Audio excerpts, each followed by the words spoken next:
Again. All right. Clayton, so maybe if we can, rules. What's that, Matt? sorry, I was just going to say, maybe if we can ask everyone to mute their microphones. Yeah, just go ahead and mute, guys. If you want to ask a question, feel free to unmute. But for now, just mute as you're coming in.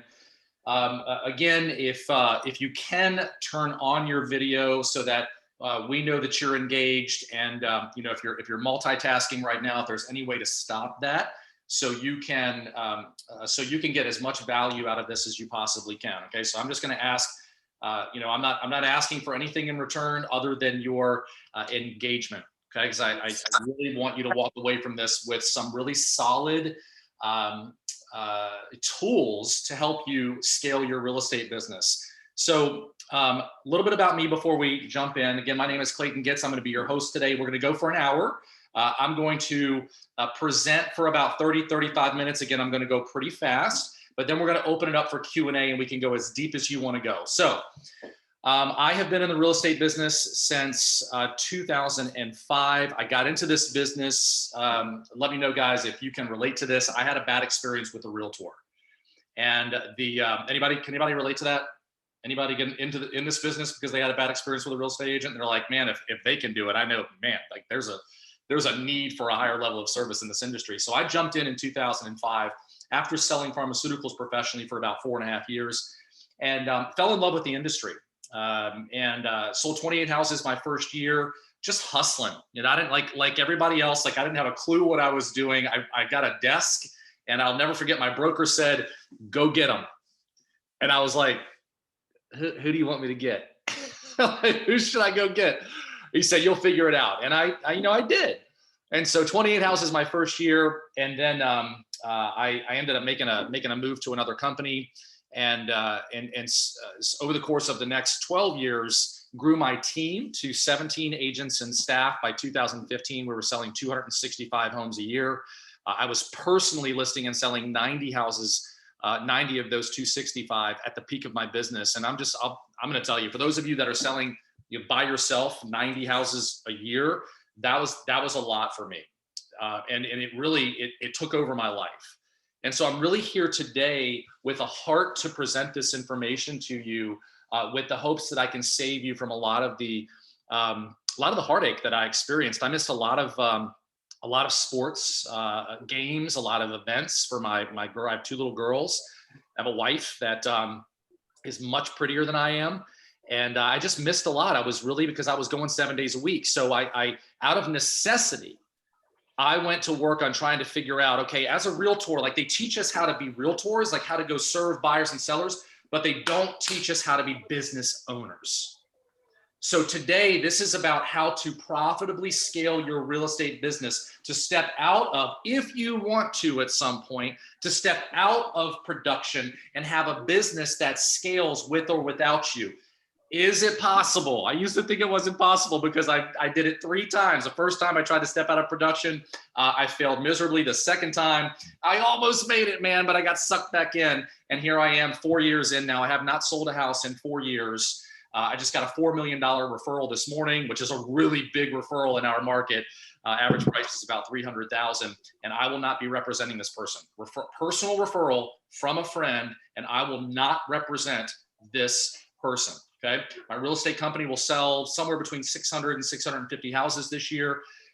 We have, because I'm no longer in production, we've been able to scale other and launch other business verticals: mortgage, title, real estate investment trust, capital company, property management company, et cetera, et cetera. When you have time and you're an entrepreneur and you like building businesses, you get to go build other businesses. So we're going to unpack all that today and leave plenty of time for Q&A. But if you want to scale your business and you want to eventually have a life, you came to the right place.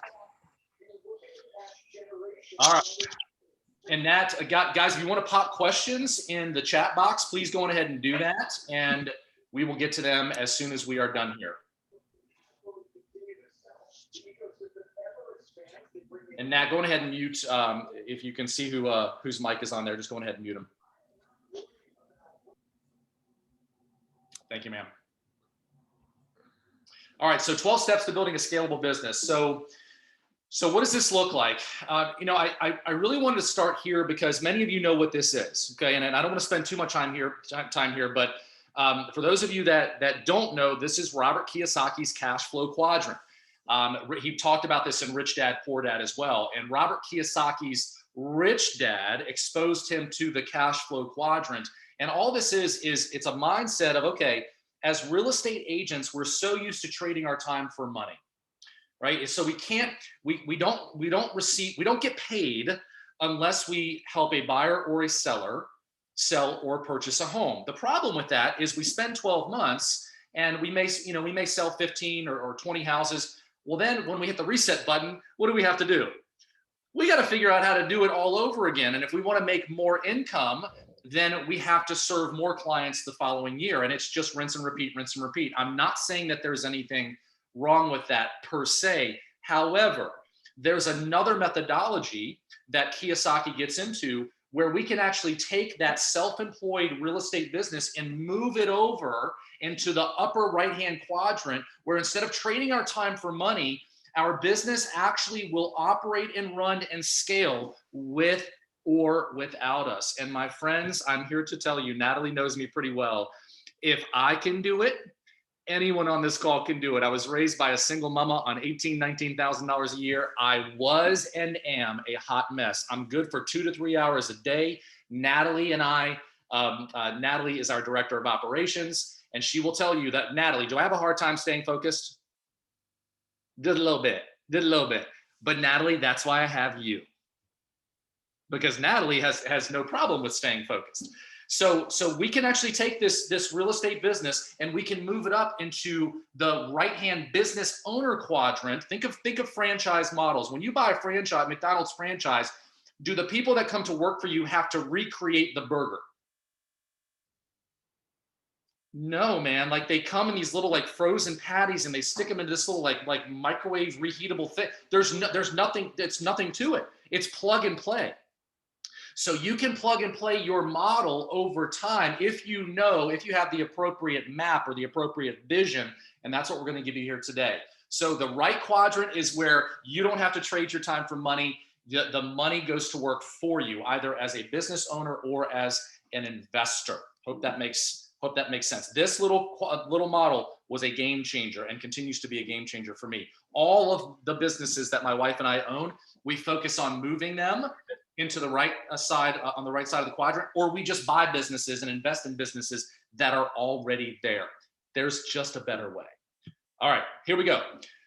What is a scalable business? We have to define what a scalable business is first. So a scalable business is describes a system's capability to adapt easily to increased workload or market demands. A scalable firm is able to benefit from economies of scale and can quickly ramp up production. They are leveraged, they are systematized, they are limitless, and they are efficient. So I'll share this I'm going to try to give you as many nuggets as I can before we get into the Q&A, but I'm going to give you one right now.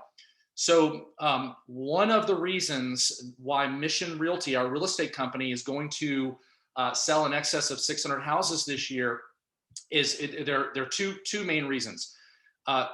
Mission statement. 3, mission statement, our core values, and our people. Mission statement, core values, and our people, and that the mission statement, core values include our vision. So we are attracting people because of who we are, because of the vision that we have. We are keeping them because of our core values. We're attracting similar, like-minded people into our organization, and we are very serious about who we get into business with. I spent many years of my career hiring people because I was so busy. Can anybody relate to this? I was so busy. I was looking for like anybody that could just take this pressure off of me. And I hired just about anybody. And it led to disappointment and in some cases cost me a lot of money. So we are very serious now about who we hire. The only reason we're going to do over 600 transactions this year is because we have 35 rock stars that work for us at Mission Realty. Okay, more on that in a couple of minutes. All right, so the 12 considerations we're going to talk to, and Natalie, if you have the PDF for this course, if you can post that in the chat box as an attachment. If not, we'll do it at the end here. Just these guys have a takeaway. So the 12 considerations are here. You want to research the opportunity. So this is what I didn't do. When I got into this business, I immediately I knew I had to make money because I was so broke. So I did what a lot of us do, and we're just like calling friends and family, begging my friends and family, do you know anybody? Do you know anybody? And 28 houses later that first year, I did no research. So as a business owner, it's researching the opportunity. We're going to get into that in just a minute. Create your value proposition, define your MVVB, build your services and your offering map. I'm going to share ours with you. I'm going to literally share our mission, our vision, our 2021 goals. I'm going to share that with you in just a few minutes. Create a pro forma. I didn't know what a pro forma was when I got into this business. Develop a game plan so that we're not just waking up every day and gunslinging. We actually have a very clear direction on where we're going today, tomorrow, so on and so on. Have a questioning mind. Build your opportunity map. Identify your 5 key leadership roles, game changer. Build a calendar of coaching and training. Establish your systems and take massive, massive action. Massive action. And then repurpose and package finally. Okay, here we go. So we're going to break each of these down. What does researching the opportunity look like? So researching the opportunity looks like this: benchmarking. So blue ocean strategy. So if you guys can see my my library here. So I've got books, and I haven't read all of them. I'm going to tell you right now, but I'm the guy that if somebody recommends a book, I just like, Amazon is an issue for me. So I'm like, it's there the next day. I have read this book. Blue Ocean Strategy is a game changer. Why is it a game changer? Because it teaches us that when the industry is going left, what if we went right? When all of our competitors are moving to the left, what if we didn't think like everybody else and we offered a unique value proposition to our clients that our competition was not offering? This is a highly competitive market. I'm in Richmond, Virginia, highly competitive. So what can we do that is unique? I'm going to tell you what we do here in just a few minutes, but what can you do that is a blue ocean strategy, okay, that is very unique to you, so that when you walk into that door and you walk out, they say, what she just shared with us is different. She wasn't like the other 3 agents that we just interviewed. Her value proposition is different, okay? You stand out for that. It's not just, guys, the importance of that is if you want to scale a business, it can't be just about your personality. For many years, it was just about me and my personality, man. And I just smiled a lot. I'm like, come on, man, hire me. I'm a nice guy. And people hire me because I was a nice guy, right? That's not a scalable business, because when you take you out of the equation, what happens? You're not duplicatable. Systems are. Observing trends and patterns. What's going on in the marketplace right now, my friends? What's the number 1 issue in the marketplace right now? Anyone? Lack of inventory. Yeah, low inventory. Do we have an inventory problem? No. Yes, we do. Who said no? On the surface, we do. So I had the unique opportunity to spend about 30 minutes with Grant Cardone last week down in Mexico. And I told Grant, I said, Grant, what do we do about this inventory problem? And this is what he said, guys. He said, first of all, you need to stop saying there's an inventory problem. There's not an inventory problem. There's plenty of inventory. They're just not listed. And I was like, well, that's a unique perspective. He said, are your agents out there door knocking? Are they circle prospecting? Are they taking cash offers to random houses that aren't listed yet? And I was like, no, sir, they're not. He said, well, then how can you say there's an inventory problem? So at our team meeting yesterday, that was the message. I was like, guys, there's no inventory problem. Plenty of inventory. It's just not listed. We need to go find it. So what about door? This is a unique strategy, guys, because most agents are lazy. You are not, because you're here. But most agents are lazy. 97% of agents of the 1.3 million agents in this country, 97% sell 24 houses or less a year. That's crazy. I just read that statistic this morning. So what are the 3% doing that are separating them from everyone else? They're doing unique things like, hey, Mr. and Mrs. Seller, door knock. I see your house is worth around $350,000. That's the average market value. If I brought you an offer tomorrow for $400,000 all cash, don't worry about the inspection. We'll cover the first $5,000 worth of inspection. Would you be open to selling your house?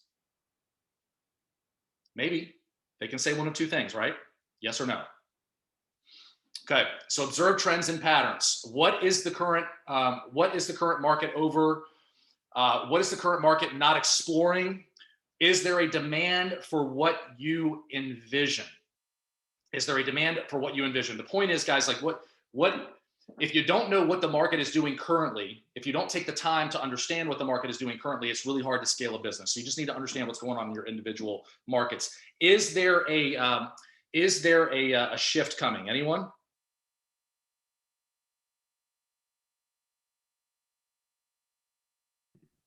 There's always a shift coming. Who said that? I think we have a few years. Yeah, guys, I who knows, right? But I think common sense, for as far as I'm concerned, in my opinion, how long can we deal with 20, 30, 40 offers driving up the price $100,000 above the asking price? I mean, at some point it has to change, right? I mean, at some point. So understanding that and being prepared for that, that's all a part of researching the opportunity. Okay. Creating your value proposition. This changed the game for us. Creating your unique value proposition. Let me just give you an example of a unique value proposition. Okay, so this is our company's website, Mission Realty. And one of our unique value propositions is we will give you a guaranteed cash offer. For years, we did, hey, we will sell your house guaranteed in 120 days. We did that when the market was really jacked up a few years ago, or we'll buy it. And then we went to 59 days, and then we went to 30 days. We'll sell your house in 30 days, or we will buy it. And then we just started saying, you know what? If you want to sell your house, we'll just give you a cash offer. And so when I first found out about cash offers, I was like, well, how do you do that? Like I'm limited on cash. Well, then I realized that money is easy to find. Investors are looking for yield. So hard money lenders it's not easy to find people that will. If you came across an opportunity tomorrow, one of your sellers said, I want to sell my $400,000 house for $350,000 because I got to go.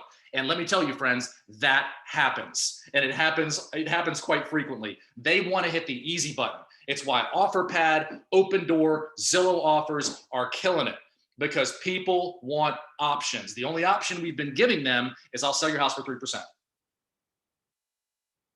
That's not a blue ocean strategy. A blue ocean strategy is, hey, I can sell your house for this amount, but I can also bring you a cash offer within the next 24 hours, closing in 2 weeks.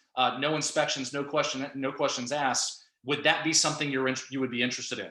Most people are going to say, well, how much are you going to pay for my house? I'll let you know tomorrow. That's the easy button. That's blue ocean strategy, just to give you an example. And anybody can do this, my friends. Okay. So what will attract people to you when you want to scale your business? What is going to attract people to you? So let me show you a little bit about, and we're going to talk about this in the next slide as well, what attracts people to Mission Realty. So guys, I'm giving you the goods here, man. What attracts people to Mission Realty is our mission, our purpose. So up in the right-hand corner there, this is our vision for 2021.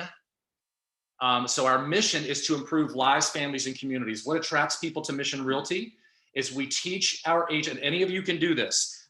For 10 years of my business, I didn't know why I was in business. For 10 years of my business career, I didn't know why I was in business. Did you guys hear that? Now I know why I'm in business. I know why Mission Realty exists. We exist to improve lives, families, and communities.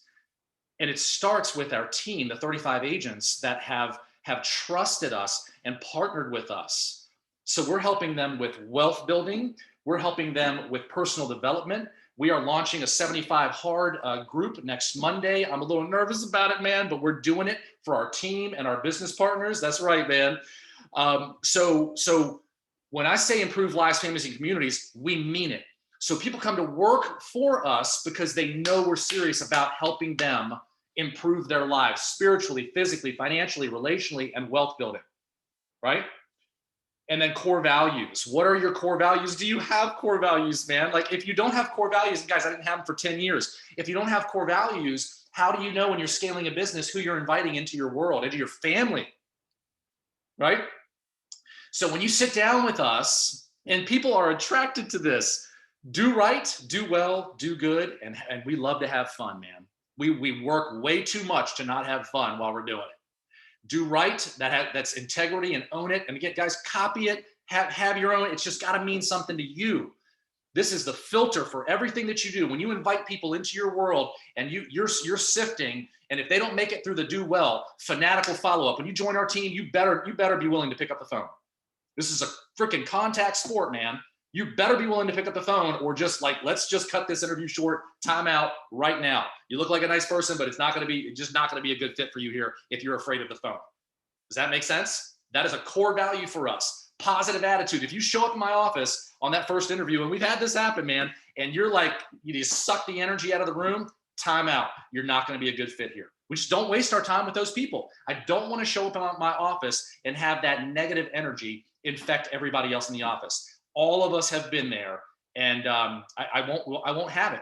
And this core value came from experiencing that. Teamwork, do your job, wow +1. If you don't go above and beyond for our clients, then you're not going to be a good fit here. If you don't believe in going above and beyond, you're not going to be a good fit here. And then do good, give back, man. We believe in giving back to this community, serving, servant leaders, personal development in all of our lives. That is the measuring stick for who makes it into our world. And by the way, if somebody slips through the cracks, that's also how we fire through this. We hire and fire through our core values. Hope that makes sense. All right, so your target audience is defined. Your target audience is defined by your core values. It's defined by your mission statement. We attract people because of our core values, and detract. What pains do they have, and how can we help? What pains do realtors in our marketplace have right now, and how can you or I help them with that pain? For many, many agents right now, it is like, got plenty of buyers, but not enough sellers. And guys, if please hear this. When you scale, Grant Cardone said this to me last week. He said, business growth solves almost all problems. Many of us have been taught or learned to believe that I can do it all, or no one can process this transaction better than I can, Clayton.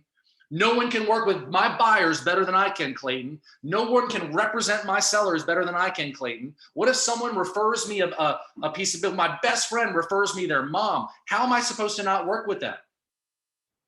Growth solves all of those problems, my friends, all of them. We don't hire people. I hire people that are better than I was at working with buyers. I hire people that are better than I was at working with sellers, because I knew I wasn't the best. I was pretty darn good, but I'm not the best in the world. I certainly wasn't the best at processing transactions, number one. Number two, many of us have the capacity to work for $100, $200, $300, $500 an hour, but yet we're willing to stop making $500 an hour and go work on something that we could pay someone $14, $15, $20 an hour to do. So we're taking opportunity away from somebody else because we are the best at it. When you could bless someone else for $20 an hour that gets it, wants it, and has the capacity to process transactions much better than you can, then you can spend time on the more high dollar productive activity. So we just talked about this a minute ago. Define your mission, your vision, your values, and your beliefs, man. This should be the day one. If you want to relaunch your business today, my friends, like right here, like, why are you in business? If it's just about making money listen, I'm just telling you, I say that because that's what it was about for me for years. And it led to a lot of headaches. And what I realized is that just making money, it's not fun. Helping other people succeed and helping other people make money and helping other people grow, which is what we're about, that's fun, man. And what Zig Ziglar said, what the Bible says, is if you find enough people and you help them achieve and accomplish and grow and give them an opportunity, then ultimately it comes back, right? So what are you willing to take a stand for unapologetically? We are unapologetic about our mission and our core values. What are you unapologetic about? How do you define your culture? We talked about that. What does it mean to be a part of your organization? This should be day one, guys. This is, I missed this for so long. I hope after this today, you will spend some time, you will carve out, you will put on your calendar a half a day to really go deep on this. It will change the game for you. Start thinking like business. Let's all start thinking like business owners.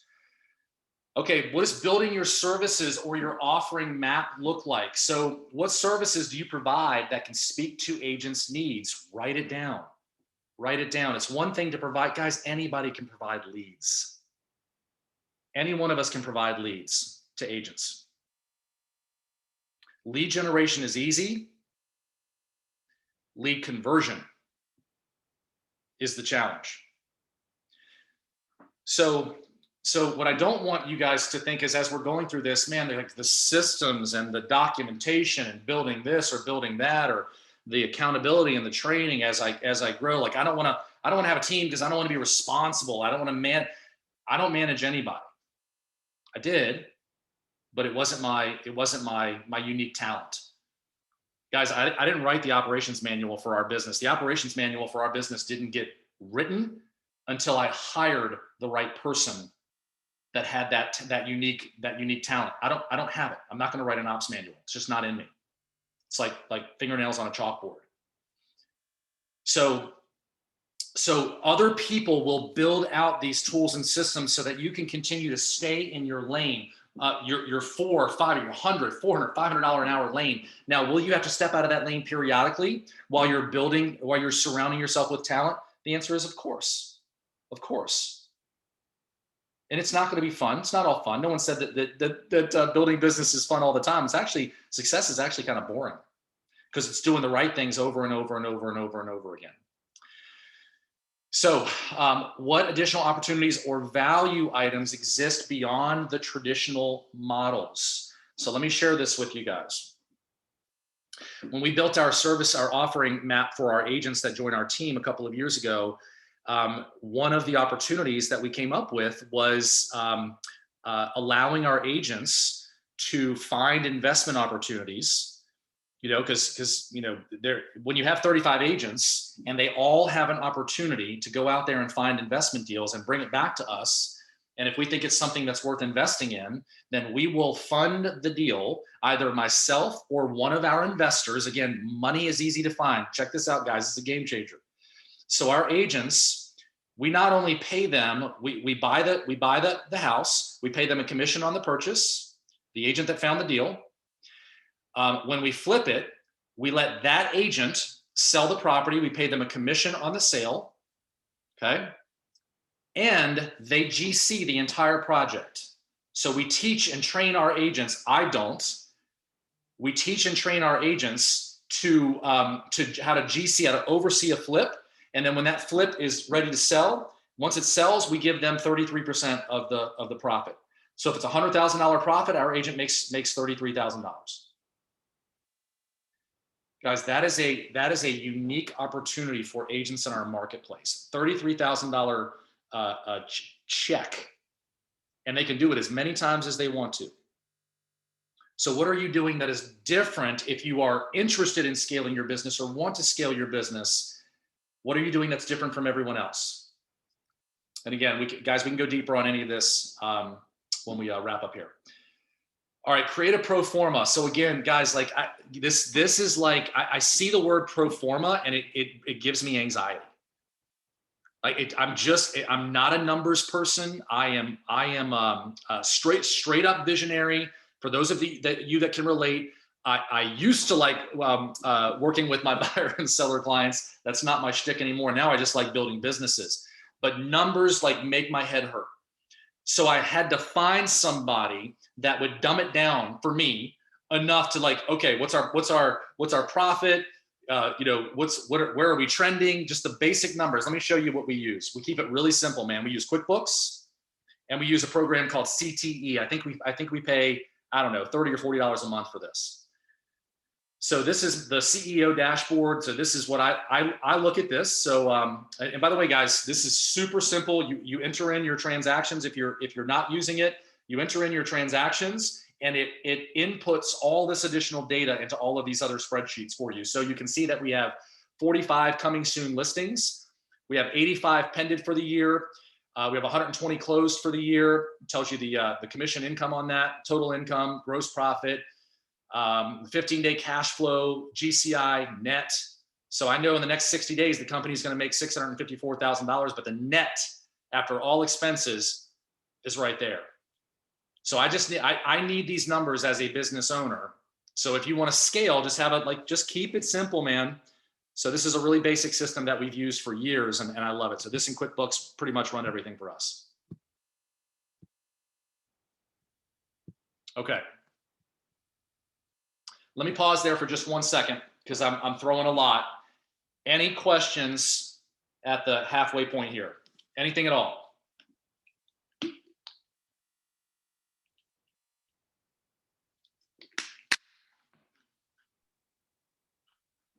Anybody have any concerns about scaling your business?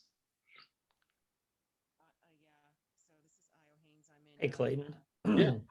For those of us that it's not my core competency in writing like the mission, vision, values, like I understand it, but I'm not good at original thought, I guess. Yep. Can we get your example like as a PDF or something that we can like kind of draw from, put our own spin on it, obviously, but Yeah, absolutely. So I'm going to put this on my Facebook page a little bit later, and I will put the mission statement, the core values, all that on there for you as well. Actually, Natalie will do it. Thank you, Natalie. Ron, this is where you want to have fun, man. Like this is where you want to. This is about your business, right? So when you're thinking about who you want to serve and what you want to accomplish and what you want your business to be about, you can certainly borrow from other people, but it's really like it really needs to come from. It doesn't need to be very creative. It's just like, I want to serve the. So check this out, Ron. yeah, I was kind of thinking it as using it as like a igniter fuel to start my own thoughts. Yeah. So check this out. We are very, very, very passionate about our first responders. So we do first payments for first responders. So my business partner and general manager came up with this. And so if you are a police officer, if you're military, if you're a first responder and you do business with us, we will make your first mortgage payment. Again, blue ocean strategy. Wow. So one of the ways that we serve is by, and this is similar to Homes for Heroes, right, Ron? We just decided to kind of make it our own. So these are the things that come out of like just spending time. Guys, we spend so much time working in the business, right? 10 years, all I did 7 days a week, just lead generation, listing appointments, just rinse and repeat, rinse and repeat. Once I started scheduling time every week to sit down and work on the business for an hour and a half a week, everything changed for me. And for those of you that know, I'm really passionate about Traction. This is the operating system that we currently use for our businesses.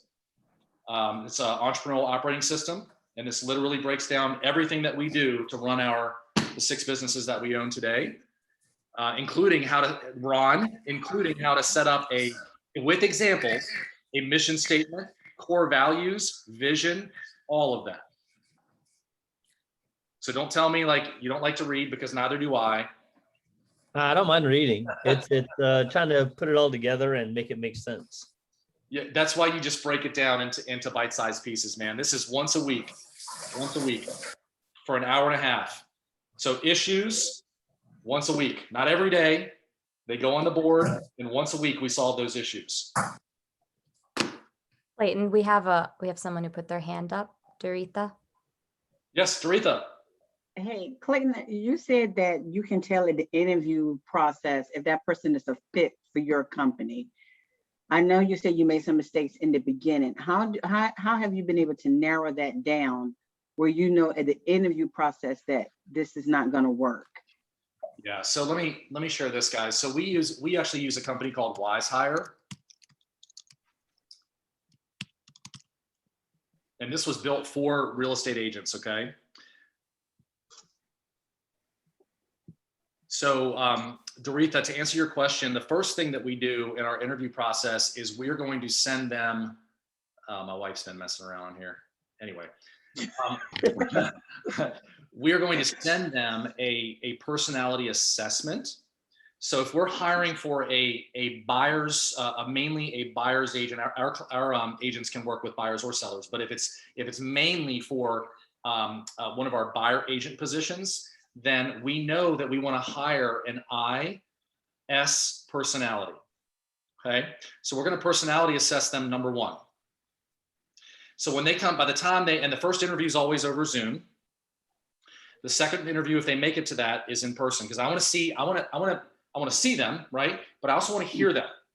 I want to hear how their energy is, like over Zoom, because that's how their energy is typically going to be on a phone. If I'm hiring a salesperson, I want them to be able to articulate the value proposition of our team, right? Then we look at the personality assessment. If they're a DC, then they might not be a good fit for a buyer agent position. They might be a good fit for a listing partner, maybe, but our listing partners, again, we want more of a DI. We want closers for our listing partners, right? So that's number one. Number two, once they get into the office with us, then we are talking to them about our core values and our mission statement. And we can typically tell based on their responses if they're a good core value fit. If they're not a good core value fit, Doretha, we move on. If they don't have a positive attitude, we move on. If they're not willing to get on the phone and be a fanatical prospect or another great book, we move on. We just don't mess around anymore, man. I messed around for way too long, and it cost me a lot of money. Okay. So just get really curious about who you're inviting into your world. And by the way, we should all be checking references. I mean, I've had a couple of people slip through the cracks because we got lazy and we didn't check references, and we got burned. If you're going to spend the next 6 months to 8 years with I think is the longest time someone's been on my team, you want to know who they are. True. Does that answer your question, Doretha? Definitely, yes. Okay. All right. Develop a game plan. Clayton, sorry. yeah. Oh, we have two more questions. Sure. Andrew and Io.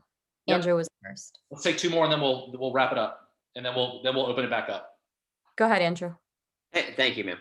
All right. So if you're like, at this point, I'm an agent by myself working. So I guess my first hire would be admin, but what kind of advice would you have to start with that? And what roles would you have them do? It's such a great question. So, well, the first thing that I would do is I would write down everything that you hate doing and everything that you just know you shouldn't be doing. I mean, really, as an agent, our most dollar productive activity is lead generating and getting in front of buyers and sellers. Everything else, and I mean everything else, needs to go to that assistant. And you just provide them with opportunity. And here's the deal, guys. And Natalie is such a good example. So blessed to be working with Natalie, because when I give Natalie something, like sometimes, like, this is who you're looking for. I'll tell Natalie something, and as I say it, I'm like, that made no sense. And Natalie's like, I got it. And I'm like, but you understood that? She's like, yeah, Clayton, I got it. Next. I'm like, okay. And so you want somebody that's going to say, listen, stop touching that. I got it. You don't want those people. And I've had them that are like, ugh, you want me to do this too? You're darn right. Like, I'm paying you to do that too. So do you use Wise Hire then, or how do you use? Wise Hire is great. Okay. Good question. Wise Hire is great. That's how Natalie and I connected, right, Natalie? Mm-hmm. Yeah. Wise Hire is great for administrative talent. It's not great for sales talent. Okay. But it's great. But it is good for the assessments for sales talent. Okay. So we put our sales talent in there and we send them the assessments through there. But we really only hire our administrative people through Wise Hire. So is Wise Hire how you actually find them, or is that where they do the assessments, like the DISC personality or whatever? Both. Oh, it's both. Okay. Both. I'd never heard of that website. Yeah. And on this one topic, because now starting Monday, we're going to be reading 10 pages a day. 45. Okay. You have a book list that you would recommend? You've thrown out a few names of books, but. Oh my gosh, man. Are you sure you want to ask that, Andrew? That he's going to need a whole nother session for that. Yeah.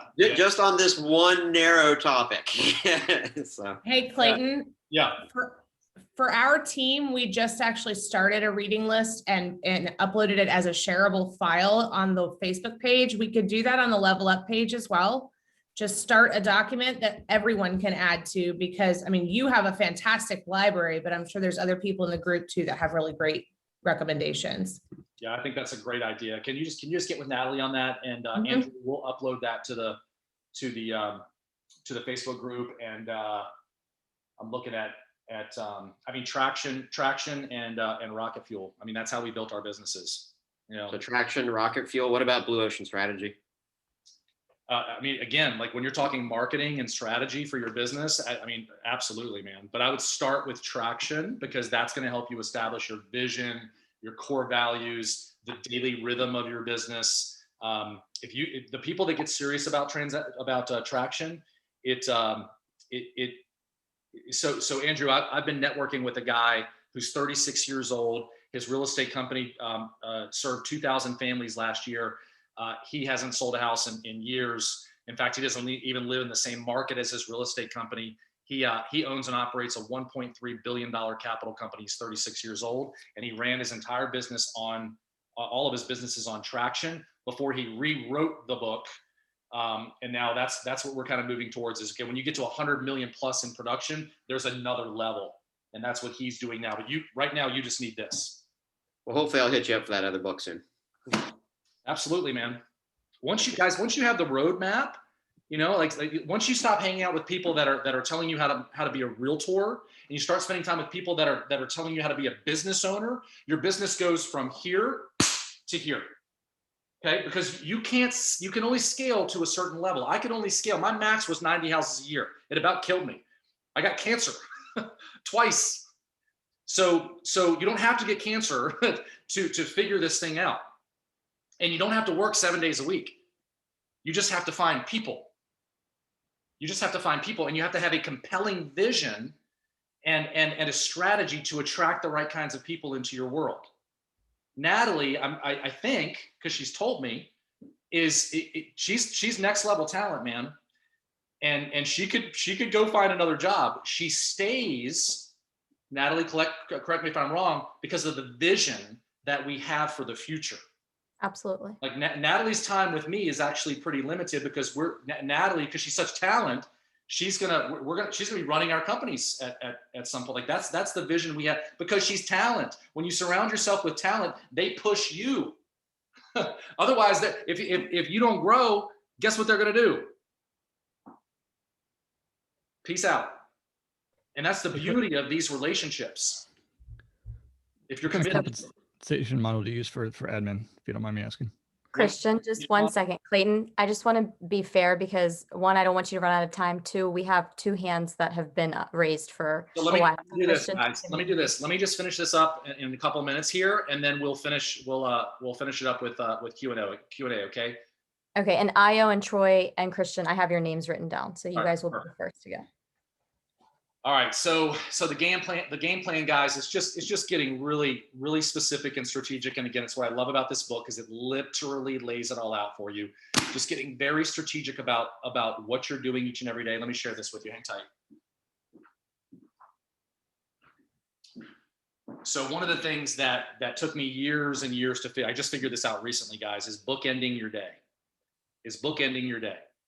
So waking up every day. So here.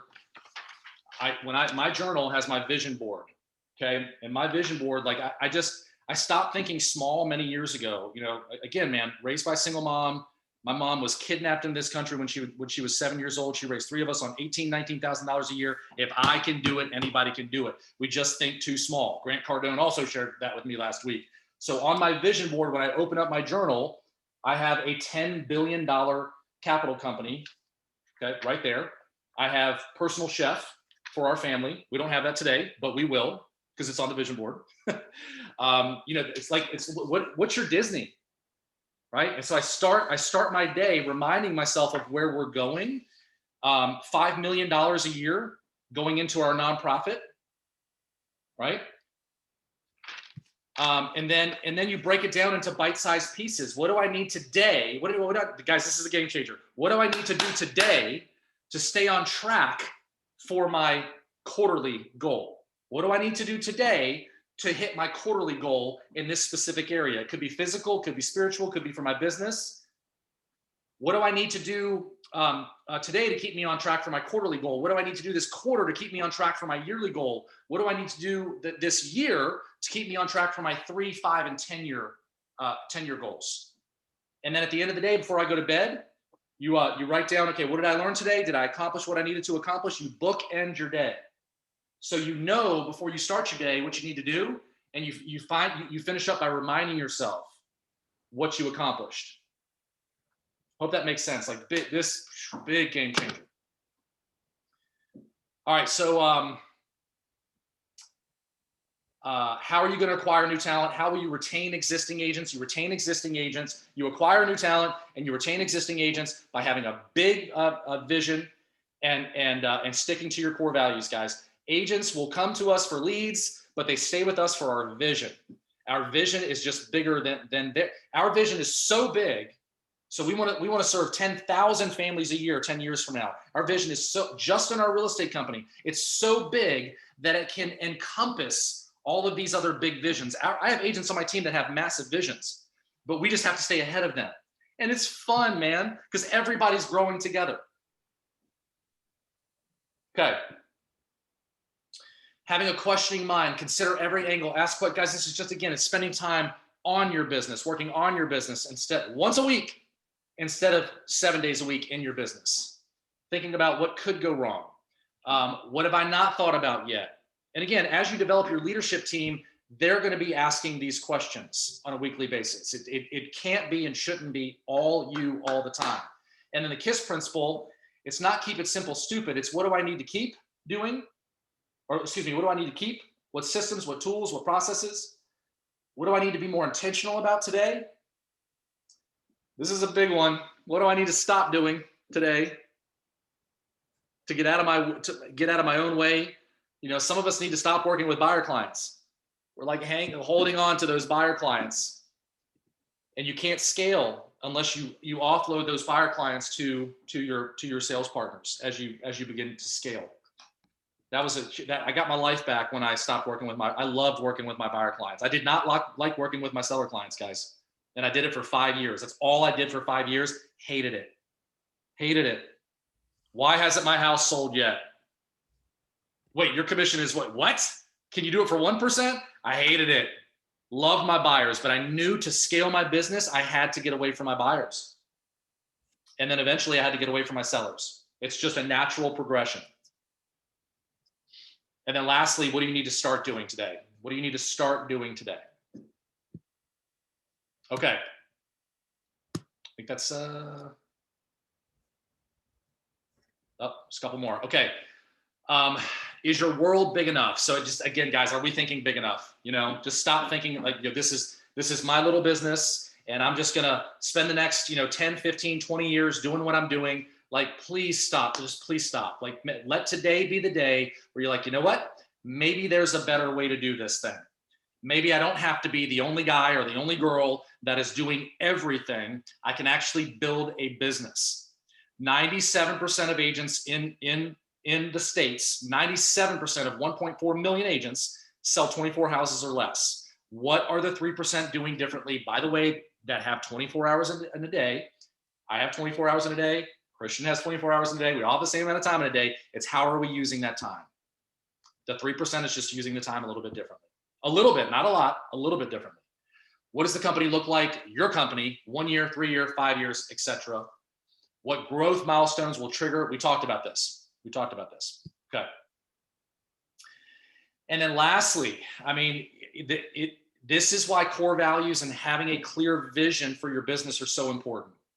Because when you start inviting like-minded people into your world that are serious, I love talking about things that matter with people who care. And when you lock arms with people that are serious about serving, because that's what leadership is, about serving other people, man, we can change lives. And this world needs change agents and needs leaders more than we ever have, man. And the impact that we can all have if we get serious about this business. It's not just about helping people buy and sell homes. There's a greater need. And we can turn these businesses into change agents for our communities, but you can't do it alone. So it's finding those 5 key people over time, identifying who are you going to need? Are you going to need a sales manager? Are you going to need a listing manager? Are you going to need a GM at some point?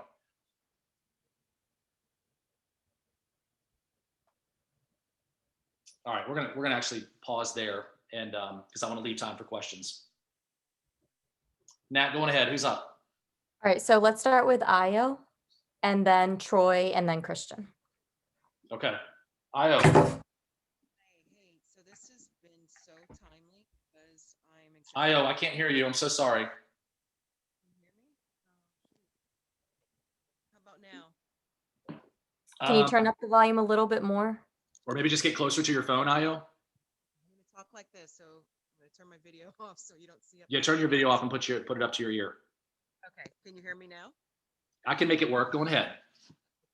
So I was just saying that this is so timely for me because I'm at that place where clearly something's going right because I'm attracting good people, but I need the tools to release and let them do other things. But it's a young team. So as I'm building and finding those right people, I guess my question is, how are you contractually entering into some kind of agreement with them when they come on after you've done all of your assessments? And you kind of answered it, like how to keep them with you, even though because they could leave at any point, but clearly that you're doing something right where they're staying and you're able to grow. Yeah. So I guess I wanted you to talk more about that too. Yeah. So let me ask you this. So the answer is yes. So we have a team agreement that they all sign, which it's kind of like an ISA, or excuse me, an ICA, IO. Yes. That just lays out what their responsibilities are going to be. I mean, everything, dress code. I'm happy to share it with you, by the way. Are you with our company or no? Yes, I am. You are? Okay. So Natalie. Nat, yes, sir. Will you please just remind me when we're done to upload our team agreement to the Facebook group? And then also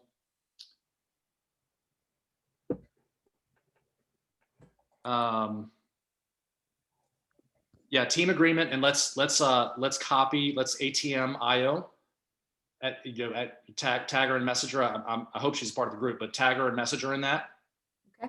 Okay. Yeah. So was part 2 of that question, Io, how we're keeping them? Yes, but I think you've answered it. Like, you have people buy into your vision, obviously, and you're compensating them well enough so that you also are making money, right? And can continue to do what you do. Yeah. So Natalie, put our make a note to put our commission structure there as well. It might already be there, but just make a note to put our team commission structure. So we've got some really unique things that we do there, IO. And by the way, everything we do is R&D. We rip off and duplicate. I mean, almost everything. So we just spend a lot of time with a lot of men and women that are producing at levels where we want to get to, and we just R&D, man. So I don't believe in recreating the wheel if we don't have to. So I ask a lot. That was one of the slides that we didn't get to, is asking questions, showing up to stuff like this that where you can ask the questions and shortcut the process. That's the first year in the business, I tried to recreate everything, and then I figured out, man, there's just too many resources out there where people are willing to share how they made it to where they are. But starting with your mission and your vision and your core values is going to not only attract, because they know on the front end what you're about. They're attracted to who you are and what your company's about. And that's why Zappos has such good retention, because their people are attracted to their core values. They stick around for that. Yeah. All right, Clayton, let's move. We have about 5 minutes left, and we have about 5 people who have questions. So okay. Yep. Troy, go ahead. You're muted, Troy. Sorry about that. Okay. I'm thrilled to be here, a part of this discussion. And I am so curious when you talked about the opportunity that you are offering your people that come join your team to help you basically learn how to flip, how to oversee flips and how that is paid. Are you also a hard money lender? So I'm not, but we have, I mean, hard money lenders are everywhere. Right. I didn't There's know. a few that are actually pleasant to work with. Yeah, I know that's rare. yeah, for sure, for sure. So, so I have cash set aside for if I want to buy a property or if I want to invest in a property, then I'll do that. But we mostly use hard money for these flips, Okay. right? So most of my cash, and here's the other thing, like one of our unique value propositions is we want to teach our agents how to build wealth outside of their real estate, trade my time for money activities. So we want to help our agents understand how to acquire and flip and hold real estate over time, so that when and if they want to hang up the realtor, take off the realtor hat, they have replaced their income with their, I mean, we're realtors.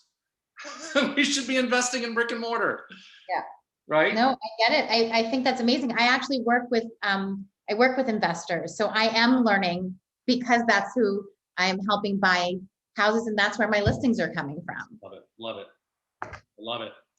So Yeah. I just think it's amazing that you're offering that opportunity. One other question, that when you were talking about bookending your day, is there a specific type of journal that you use that, or do you just use a list of questions that you answer in your journal? Yeah, so we actually I use the, it's called if you go to Amazon and go look up the DLP Elite Journal, that's what I use now.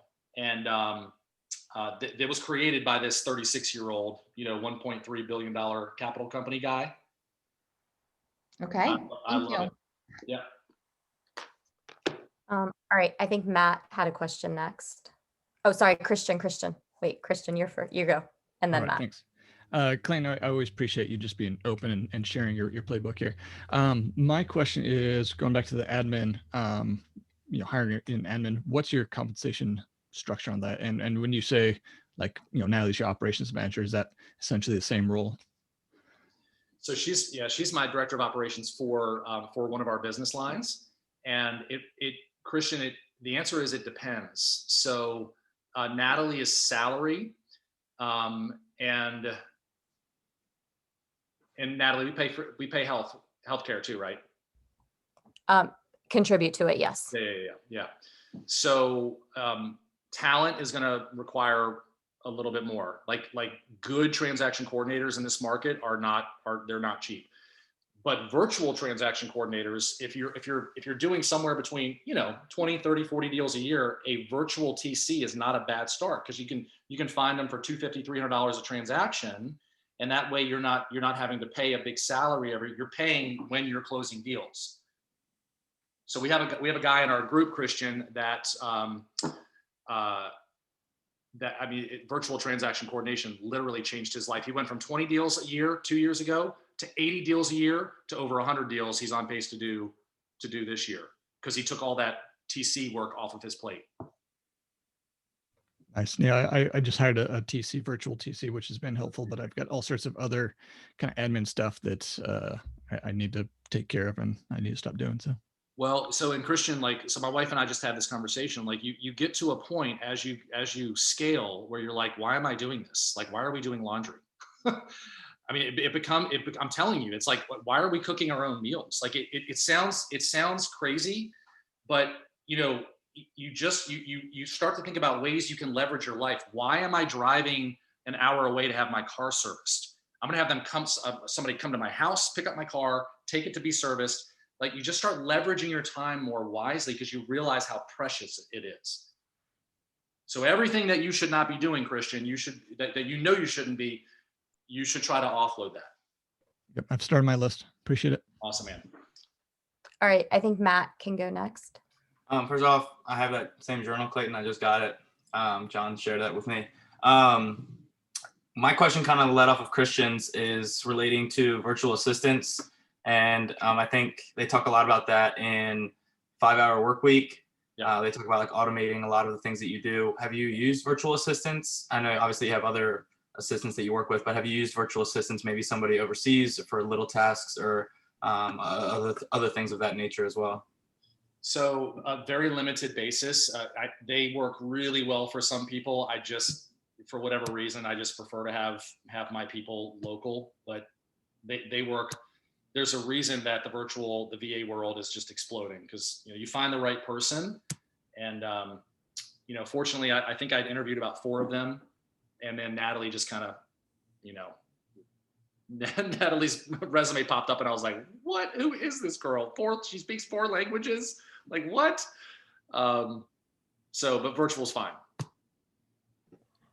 All right. And somebody had asked for the journal, the name of the journal. I just added the link to the chat box for those of you who want it off of Amazon.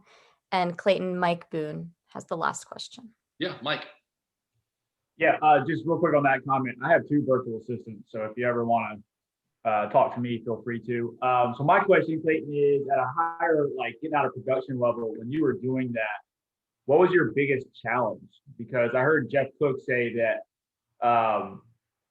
you in essence have to bring in 2 producers to replace your income, for example, if, let's say the split's 50-50 on your team, for example. So what was the biggest challenge you had when you started to remove yourself from production when you were growing a team? Just making the economics work, Mike. I just making the financials make sense, because I was producing such a big chunk of when I was selling 90 houses a year, I was making a lot of money, but I had no life. And so I took a step back, and this is important, guys. I took a step back my first year out of production full time. I made less money that first year, but here's what happens: as you continue to leverage, now without me selling a house, my real estate company makes a lot more money with me than it did while I was in production, because we've continued to scale, and I don't have to touch it. So the biggest challenge, Mike, was making the financials make sense. And for me, quite frankly, back then, what made it more comfortable for me, and I have a different philosophy now, I'm just going to share this with you. I went all in with Dave Ramsey, and we paid everything off, including our house, so that it was just much easier for me to make decisions as they related to money. So I could pull myself out of production and not have to worry about debt because I didn't have any. Now, my philosophy has changed a little bit in terms of how we leverage debt. So I still believe in paying off primary residence. That's just how I just feel more comfortable not owing anything on my primary residence. But all of our investments are leveraged, and we pay them off, but they're all leveraged. We prefer to do a 15-year note if we can get away with it. And I also, Mike, we're starting to use other people's money, hard money, to purchase my long-term holds. So we'll let them, we'll close on the property, then we'll refinance the property, and we just hold it. So I'm, worst case, I'm $12,000 out of pocket instead of 25% down. Mm-hmm. So that's the hardest thing, man. It's first of all, the easiest thing to do is just deciding that you're going to do it, right? I'm not working with buyers anymore. And then your best friend calls you and they're like, "Hey, I want to buy a house." And you're like, "Go." Right.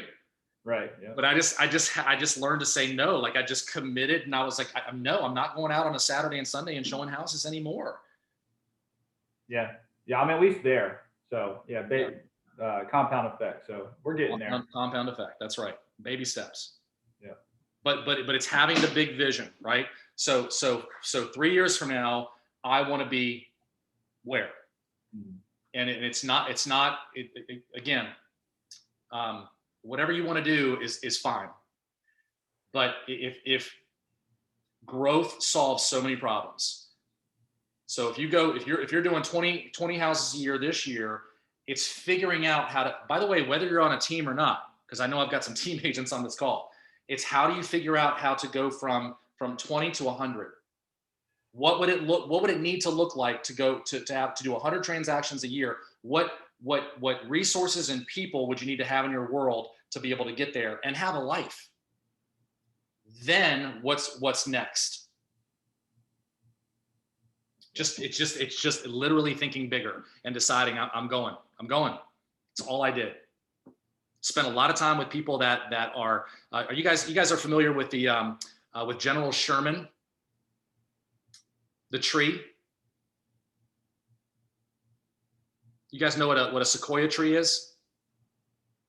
Yeah, so this is huge, guys. So a sequoia tree, a General Sherman is the largest tree on the planet, just by sheer volume. And General Sherman started out as a little seedling. It's amazing when you think about it. It's just amazing. It blows my mind. If you put a sequoia in a 5-gallon bucket, that sequoia will not grow out of that 5-gallon bucket. It's constrained by its constraints. But you take that little sequoia tree and you plant it in a redwood forest, and it has the potential to become the largest tree in the world. The point is, and this was a game changer for me, I've spent a lot of money traveling and spending time and hanging out with sequoia trees, people that just had big visions. And you meet these people, guys, and you're like, that dude's kind of goofy. Like Clayton's he's a little cray. If he can do it, man, like I literally go to these masterminds. I'm like, oh my, that girl is a hot mess. And she did 400 million last year. Right. So the big takeaway here is like, spend time, man, with people that are where you want to be. And one of two things are going to happen. You're either going to say, nah, she's a little too much for me. Or like, can I hang? Like, can you like teach me? And it's just a rising tide raises all ships.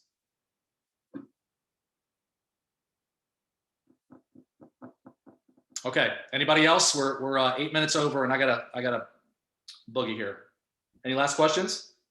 I have a comment. I posted on the Level Up page. I created a file.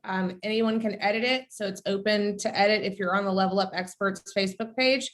So add your book recommendations, what you guys like to read, and put a little blurb about what it's about. So, like for example, I put traction, operating systems. Anyway, that's done. Okay, cool. Thank you. And hey guys, just so you know, every Wednesday, okay, we do this every Wednesday, and we have some a bunch of EXP agents on this call. This is not an EXP call. This is 100% value add. You guys need to invite other agents. Like, how can we get other agents into this? 97% of agents in this country sell 24 houses or less. How can we help them grow their businesses? So IO, to answer your question, and I'm happy to connect with you offline, 100%. The agent attraction is a big piece of our model. But again, we can connect offline about that, okay? All right. You guys are amazing. Clayton, we're gonna post this on your personal Facebook page, correct? Yes, ma'am. Recording? Because I had a few people ask me to do that. Yeah. Oh, sorry. That's okay. All right, guys. Have an amazing day. Go be a sequoia. We'll see you next week.